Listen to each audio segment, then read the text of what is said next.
everybody, and welcome to part 3 of the giant Paludarium build. But before we do that, allow me to thank Exo Terra for sponsoring this build and giving me everything I need to make it happen. Exo Terra makes quality products for our pet reptiles to make them feel at home. Okay, let's get started. Remember that third hole we drilled into the tank?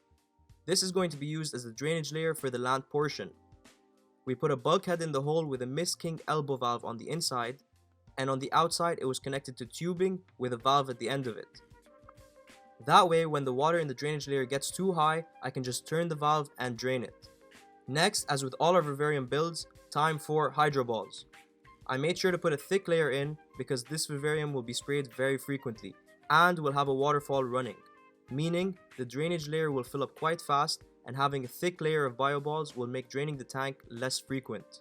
Then I used window screen mesh to create the separation between hydro balls and substrate. Now that the drainage layer is done, let's talk about substrate. I mixed a bunch of substrates together. First I used an ABG mix, then I mixed in Exo Terra's rainforest substrate, which is a mixture of bark and moss. This is to help create some aeration in the substrate.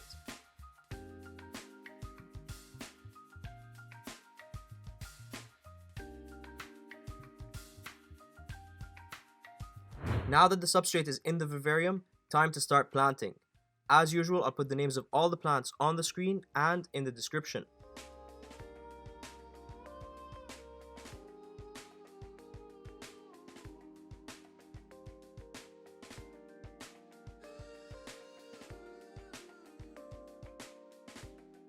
In a few months, I'll film an update video and let you guys know which plants survived and which needed replacing. This bromeliad was placed between the branches and then zip tied in place. The zip ties were hidden using sphagnum moss. For this bromeliad, we drilled a hole in the wood and stuck the stem of the bromeliad into it. Easy planting.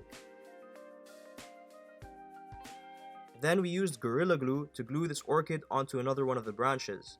I don't have much faith that this will survive the dragon stomping all over it, but I figured we'd give it a try anyway. The land portion of the Paludarium is now done and planted.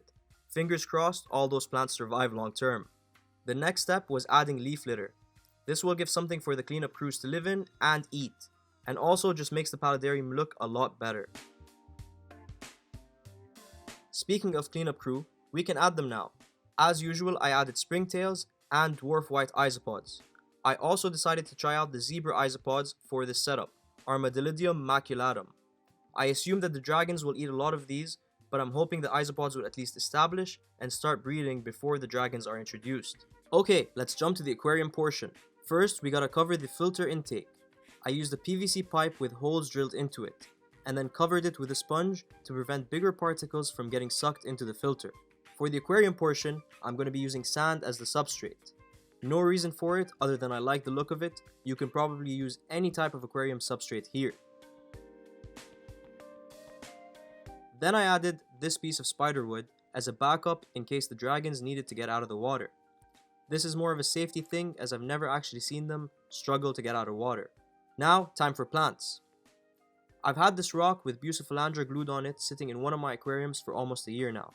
I decided to use it because Beau of Andra can continue to grow even after it breaks the water's surface, and will act as a good transition plant from water to land.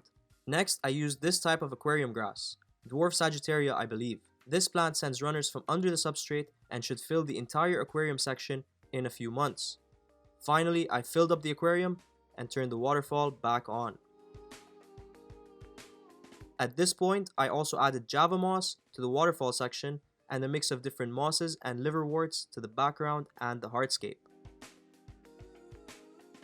Okay, I'm gonna wrap up this part of the build here. We've still gotta set up the monsoon, install all the heating and the lighting, and introduce the dragons. So, if you're not already subscribed, make sure you subscribe so you don't miss the rest of this series. Once again, I want to thank Exo Terra for sponsoring this series and giving me everything I need to build the perfect Paludarium for my mountain horn dragons. Thank you all for watching, and we will see you on the next one.